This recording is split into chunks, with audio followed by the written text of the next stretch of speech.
성경을 읽다 보면 도저히 사람의 힘과 능력으로 어찌할 수 없는 그런 문제를 만난 사람들을 보게 됩니다. 문제 해결의 가능성을 잃어버린 그들의 모습은 대부분 동일합니다. 깊은 낙심과 절망이 찾아옵니다. 원망과 불평을 하기도 하고 또 내 인생이 망하게 되었다고 포기하고 또 주저앉기도 합니다. 세상적인 관점에서 사람의 능력 밖의 문제를 만나게 된다면 그러한 사람은 더 이상 가능성이 없다고 말할 것입니다. 너의 인생은 이제 끝이 났다고, 희망을 갖지 말고 포기하는 것이 낫다고 말할 것입니다. 그러나 성경적인 관점에서는 다릅니다. 사람의 능력으로 어찌할 수 없는 문제를 만났다 할지라도 하나님은 그 일을 해결하실 수 있는 능력이 있으신 분이십니다. 그러기에 하나님은 어떠한 문제를 만났다 할지라도 그것이 설사 사람의 능력으로 해결할 수 없는 문제라 할지라도 너희는 낙심하지 말고 두려워하지 말라라고 말씀하십니다. 신명기 31장 6절의 말씀입니다. 너희는 강하고 담대하라. 두려워하지 말라. 그들 앞에서 떨지 말라. 이는 내 하나님 여호와 그가 너와 함께 가시며 결코 너를 떠나지 아니하시며 버리지 아니하실 것임이라. 이사야 41장 13절의 말씀입니다. 이는 나 여호와 너의 하나님이 내 오른손을 붙들고 내게 이르기를 두려워하지 말라. 내가 너를 도우리라. 아멘. 아브라함은 100세가 다 되도록 자녀가 없었습니다. 자녀를 주시겠다고 하는 하나님의 약속 하나만을 믿고 삶의 모든 터전을 버리고 낯선 땅으로 떠났던 아브라함이었지만 오랜 시간 자녀가 생기지 않자 결국 자녀를 갖는 것을 포기하고 양자를 드리는 선택을 하게 되었습니다. 하나님의 사자들이 90세가 훌쩍 넘은 아브라함에게 자녀를 갖게 될 것이라고 말하자 그 말을 엿듣던 사라는 말도 안 되는 소리라고 여기며 헛웃음을 짓기도 하였습니다. 아브라함과 사람뿐만 아니라 그 누구도 이 노부부에게 아이가 생길 것이라고 믿지 않았습니다. 하지만 하나님은 불가능이라 생각했던 일을 가능으로 바꾸어 주셨습니다. 100세의 노인 아브라함에게 아들을 주심으로써 누구도 생각지 못했던 일, 누구도 할 수 없는 일을 하나님은 행하셨습니다. 또 하나님은 홍해 바다를 가르셨습니다. 홍해 앞에 이스라엘 백성들은 자신들의 뒤를 쫓아오는 바로의 군대를 보며 우리는 이제 죽게 되었다고 울부짖었습니다. 왜 우리를 애굽에서 탈출시켜서 광야에서 죽게 만드느냐고 모세와 아론을 원망하였습니다. 홍해는 이스라엘 백성들의 힘으로 도저히 건널 수 없는 곳이었습니다. 바로의 군대를 피해 이스라엘 백성들이 달아날 수 있는 가능성은 조금도 없었습니다. 하지만 모두가 죽게 되었다고 절망하고 주저앉아 있을 그때에 하나님께서 홍해를 가르셨습니다. 그 누가 바다가 갈라질 것을 예상할 수 있었겠습니까? 그러나 하나님은 이스라엘 백성들을 위해 홍해를 가르셨고 마른 땅을 지나듯 바다를 건너게 하셨습니다. 일말의 가능성도 없이 모두가 포기하고 있을 그때에 하나님께서는 일하셨고 또 역사하셨습니다. 그리고 예수님께서는 죽은 나사로를 살리셨습니다. 사랑하는 나사로가 병들었다는 소식이 예수님께 들려왔습니다. 이에 예수님은 나사로가 있는 예루살렘을 향해 가셨습니다. 하지만 예수님께서 도착하셨을 때 나사로는 이미 죽은 지 나흘이나 지났을 때였습니다. 사람들은 맹인의 눈을 뜨게 한 예수님이 이 사람은 죽지 않게 할 수 없었더냐라고 말하며 무척이나 아쉬워하였습니다. 그 누구도 죽은 나사로가 살아날 것이라고 하는 소망을 품지 않았습니다. 죽은 지 나흘이나 되어 썩은 냄새가 나는 그에게 무슨 소망을 품을 수 있겠습니까? 그 자리에 있던 사람들 중 나사로가 살아날 가능성이 있다고 생각한 사람은 아마 단 한 사람도 없었을 것입니다. 그러나 예수님은 어떠하셨습니까? 예수님은 여전히 나사로에게 소망을 품고 계셨습니다. 그가 죽어서 무덤에 누워있을지라도 다시 일어날 것이라고 하는 소망이 바로 예수님에게 있었다는 것입니다. 그리고 예수님은 죽은 지 나흘이나 되는 나사로를 일으켜 세우셨습니다. 불가능하다고 여겨진 상황, 어떠한 소망도 희망도 품을 수 없는 그 자리에서 예수님은 소망과 기쁨을 불어넣어 주셨습니다. 사람의 가능성이 끝났다고 해서 하나님의 가능성까지 끝난 것은 아닙니다. 하나님은 성경에서 보여주시듯 우리의 생각과 이성, 우리의 상황과 환경을 뛰어넘어 우리의 문제를 해결하실 수 있는 능력이 있으신 분임을 말씀하여 주셨습니다. 우리는 인생을 살아가며 참으로 많은 문제와 실패들을 경험하게 됩니다. 때로는 내 힘으로 어찌할 수 없는 산과 같은 문제들을 만날 때도 있습니다. 내 앞에 문제를 바라보면 낙심할 수밖에 없습니다.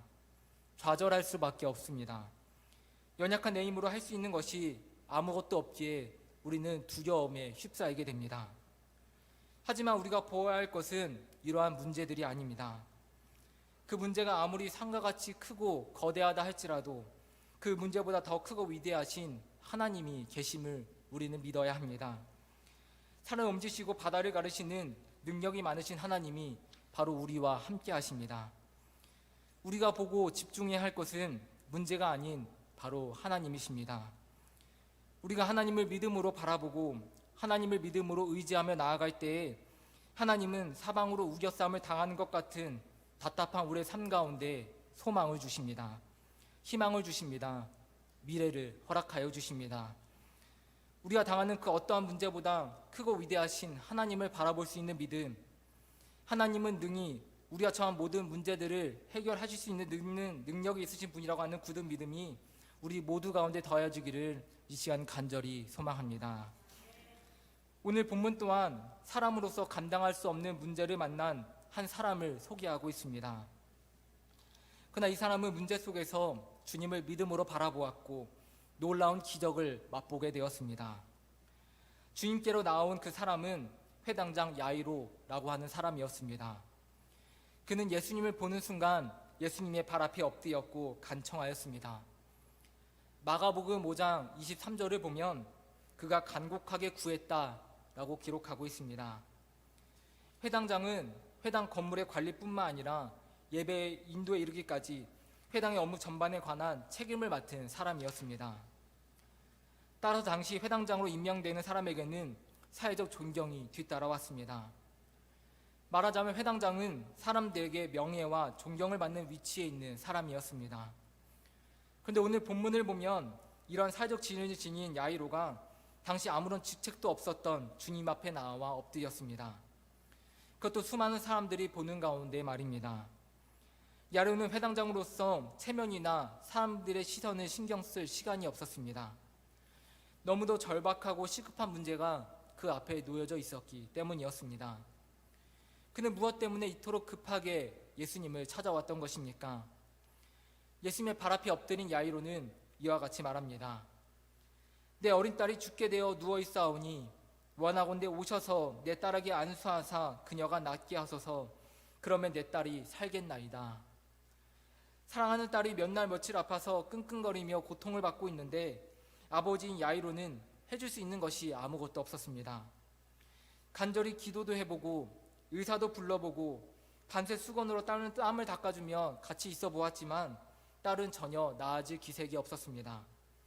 이제는 숨소리도 불안정하고 기운도 없는 것이 곧 죽을 것만 같았습니다. 근데 마침 예수님께서 근처에 계신다는 소문을 듣게 되었습니다. 예수님께서 수많은 병자들을 고치셨다는 이야기를 들은 적이 있기에 야이로는 지푸라기라도 잡는 심정으로 달려오게 되었습니다. 야이로의 마음은 너무나도 절박했습니다. 예수님께서 빨리 자신의 집으로 가시지 않는다면 정말 딸이 죽을 것만 같았기 때문입니다. 그래서 그는 간곡하게 예수님을 부르며 제발 자신의 딸을 고쳐달라고 간청하게 되었습니다.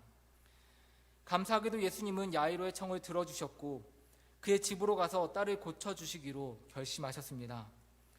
그리고 주변에 있던 많은 사람들 또한 신비한 구경을 하고 싶어 예수님의 뒤를 따르게 되었습니다. 야이로는 아마도 예수님 앞에 서서 예수님 빨리 오세요, 예수님 이쪽이에요 발을 동동 구르며 예수님을 재촉했을 것입니다. 하지만 무리에 둘러싸인 예수님이 얼마나 빠르게 이동하실 수 있었겠습니까? 야이로는 초조하고 급한 마음에 예수님을 재촉했겠지만 모여드는 무리들로 인해 예수님의 발걸음은 무척이나 더디었을 것입니다. 가뜩이나 긴박하고 급한 상황인데 예수님의 발목을 붙잡는 사건까지 발생하게 되었습니다. 그 주인공은 바로 12해 동안 혈루증을 앓는 여인이었습니다. 이 여인이 앓고 있던 혈루증이란 병은 상처도 쉽게 날 뿐만 아니라 상처가 잘 아물지도 않아서 상처에서 계속 피가 흐르고 잘 굳지 않는 병이었습니다. 늘 피를 많이 흘리기 때문에 힘이 없었고 입은 옷에는 계속해서 피가 묻어 있었기에 유대 사회 안에서 부정한 사람 취급을 받던 사람이었습니다. 여인은 12년이라는 세월 동안 병을 고치기 위해 많은 노력을 기울였을 것입니다. 하지만 여인은 그 어떤 노력으로도 이러한 병을 고칠 수가 없었습니다. 그던 중에 여인은 예수님에 관한 소문을 듣게 되었습니다. 마침 자기 앞으로 지나가시는 예수님을 그리고 보게 되었습니다. 비록 연약한 여인이었지만 예수님이 아니면 이 병은 고칠 수가 없다고 하는 절박한 심정으로 밀려드는 무리를 속을 비집고 들어가 예수님의 옷에 손을 대게 되었습니다. 그렇게 능력이 많으신 분이라고 한다면 그분의 옷자락만 만져도 내 병이 나을 것이라는 믿음으로 행한 일이었습니다. 결과적으로 여인은 이러한 믿음을 통해 나음을 받게 되었습니다. 그런데 마가복음 5장 30절을 보면 무리를 보시며 예수님은 누가 내 옷에 손을 대었느냐 라고 물으십니다. 지금이 어떠한 상황입니까? 죽어가는 야이로의 딸을 고치기 위해 한시라도 빠르게 움직여야 하는 상황입니다. 가뜩이나 모여드는 무리들로 인해서 예수님의 걸음이 지체되고 있었는데 이제는 아예 걸음을 멈추시더니 누가 내 옷에 손을 대었느냐고 묻기까지 하십니다.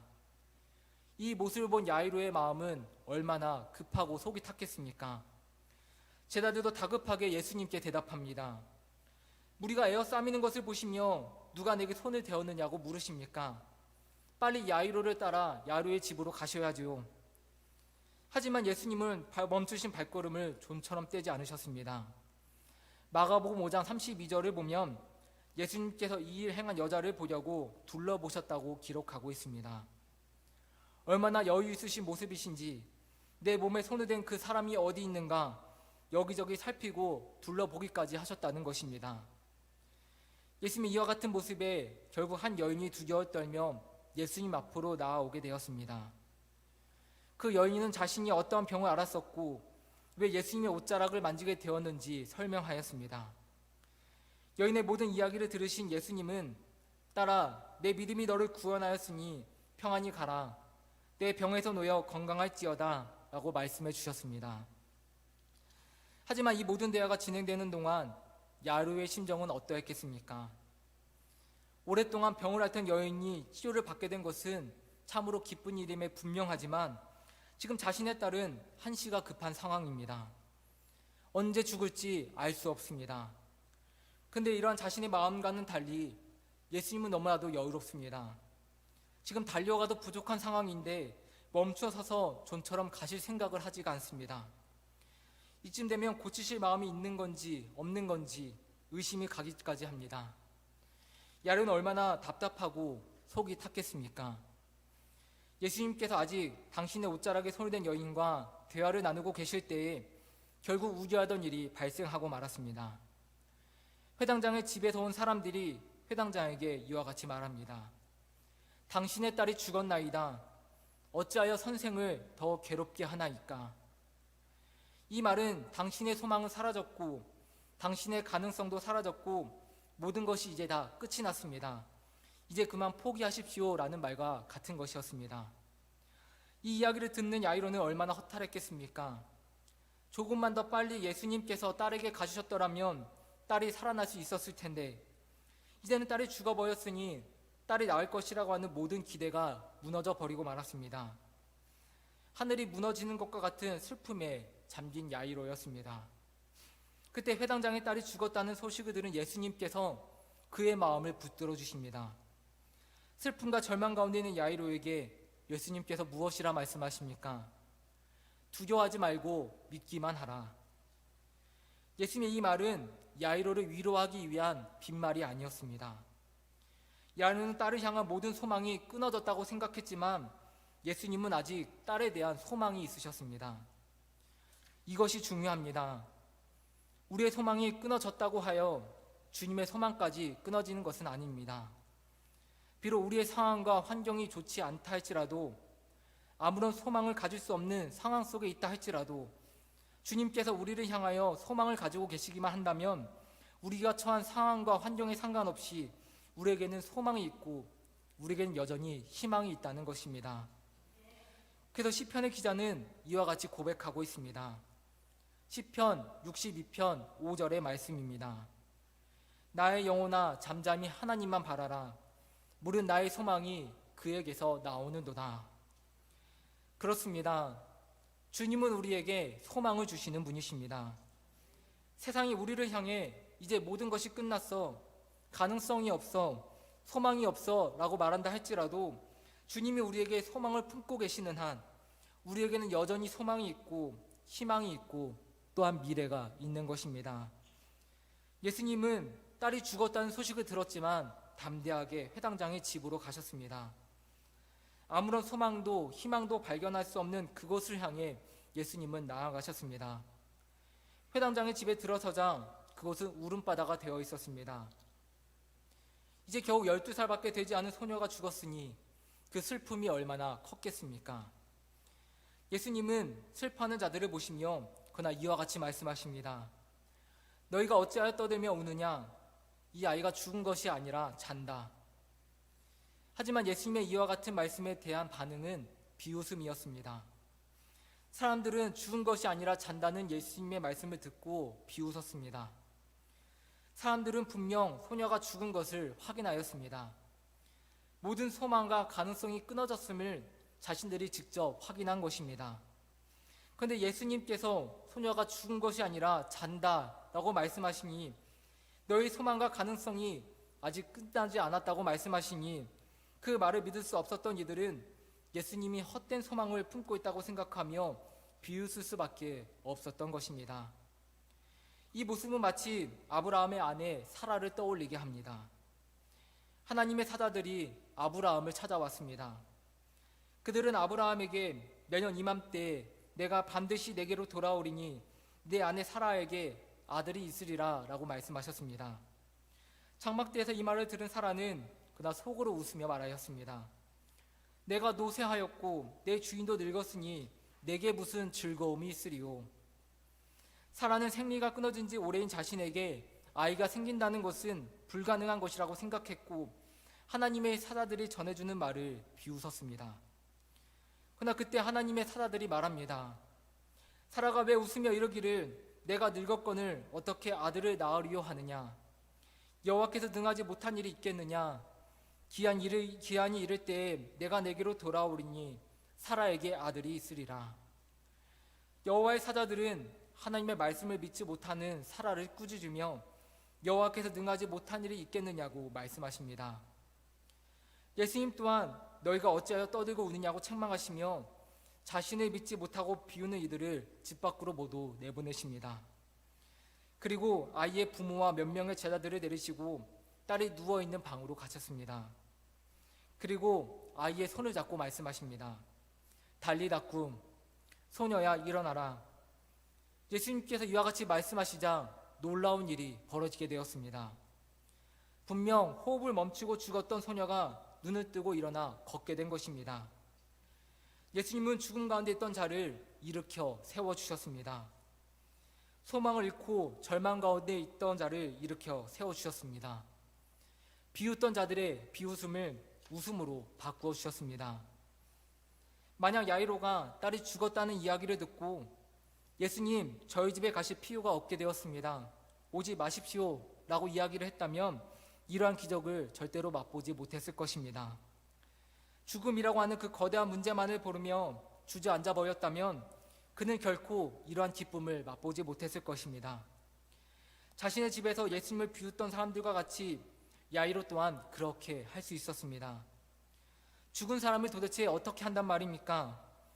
예수님께서 빨리 안 가시고 지체하셔서 그렇게 된 거 아닙니까? 예수님께 원망하며 예수님의 말씀을 비웃을 수도 있는 일이었습니다.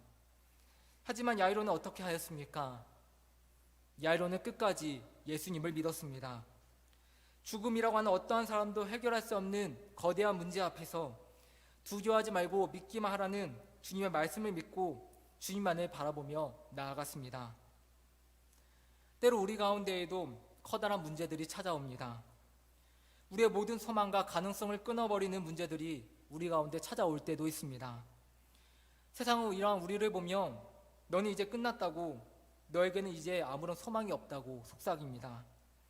깊은 낙심과 절망과 우울과 근심을 우리의 마음과 삶에 심어놓고 우리의 다리를 꺾어 죽은 자처럼 만들어 버립니다. 그러나 예수님은 오늘 우리 가운데 이와 같이 말씀하십니다. 너희가 혹 삶에 이러한 문제들을 만났다 할지라도 두려워하지 말고 믿기만 하라. 내가 너를 포기하지 않는 한 너에게 소망이 있다고 오늘 우리 가운데 말씀하여 주십니다. 문제만을 바라보며 문제를 바라보며 사는 사람들은 낙심하고 절망합니다. 그러나 문제보다 크신 주님을 바라보는 사람들은 어떠한 상황 속에서도 결코 담대함을 잃지 않습니다.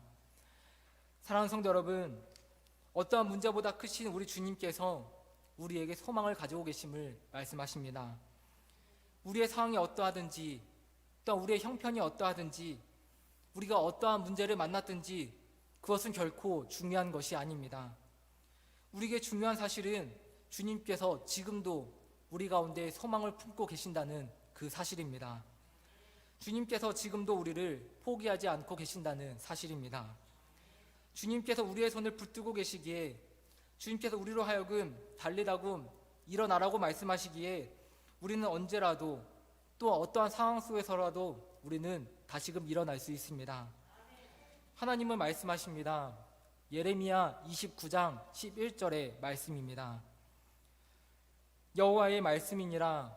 너를 향한 나의 생각을 내가 아나니 평안이요 재앙이 아니니라. 너희에게 미래와 희망을 주는 것이니라. 하나님은 오늘날 우리 가운데 무엇이라 말씀하십니까? 너희를 향한 나의 생각을 내가 안다. 그것은 평안이요 재앙이 아니다. 너희에게 미래와 희망을 주는 것이다. 하나님은 당신의 자녀들에게 소망을 주기 원하시는 분이시고 미래와 희망을 심어주기를 원하시는 분이십니다. 떡을 달라 하는데 돌을 주는 부모가 없고 생선을 달라 하는데 뱀을 주는 부모가 없듯이 자녀들에게 가장 좋은 것으로 베풀어 주기를 원하시는 분이 바로 우리 아버지 하나님이십니다. 사도 바울은 이와 같은 하나님의 마음을 잘 알고 있었습니다. 그래서 바울은 로마서 15장 13절에서 이와 같이 고백하고 있습니다. 소망의 하나님이 모든 기쁨과 평강을 믿음 안에서 너희에게 충만하게 하사 성령의 능력으로 소망이 넘치게 하시기를 원하노라. 아멘. 사도 바울은 하나님을 가리켜 어떠한 하나님이라고 말씀하고 있습니까? 바로 소망의 하나님이라고 말씀하고 있습니다. 하나님은 연약한 우리 인생 가운데 소망을 주시는 분이십니다. 낙심과 절망과 슬픔을 기쁨과 또 평강으로 바꾸어 주시는 분이십니다. 오늘 주님께서 소녀의 손을 붙잡듯이 우리의 손을 붙드십니다. 주님은 오늘날 우리의 손을 붙드시고 절망의 자리에서 또 낙심의 자리에서 또 근심의 자리에서 또 우울의 자리에서 질병의 자리에서 상처의 자리에서 원망과 불평의 자리에서 일어나라고 말씀하십니다. 오늘 이 시간 우리를 향해 내밀어 주시는 주님의 손을 붙드시는 우리 믿음의 성도 모두 되시기를 간절히 소망합니다. 두려워하지 말고 믿기만 하라고 하시는 그 주님의 말씀을 오늘 마음속 깊이 품으시고 주님이 내미시는 그 손을 붙들고 주저앉았던 그 자리에서 일어나시는 우리 성도 모두 되시기를 소망합니다. 주님께서 오늘 우리 가운데 소망이 있다고 말씀하십니다. 주님께서 오늘 우리를 포기하지 않겠다고 말씀하십니다. 주님이 우리에게 소망이 있으신 한, 주님이 우리를 포기하지 않으시는 한 우리는 언제든 일어설 수 있습니다. 오늘 주님께서 우리 가운데 주시는 이 말씀을 기억하시고 주님이 주시는 소망과 희망과 미래를 향해 나아가시는 우리 믿음의 성도 모두 되시기를 이 시간 간절히 소망합니다. 아멘. 우리 찬송가 433장 귀하신 주여 날 붙드사 우리 함께 우리 찬송하시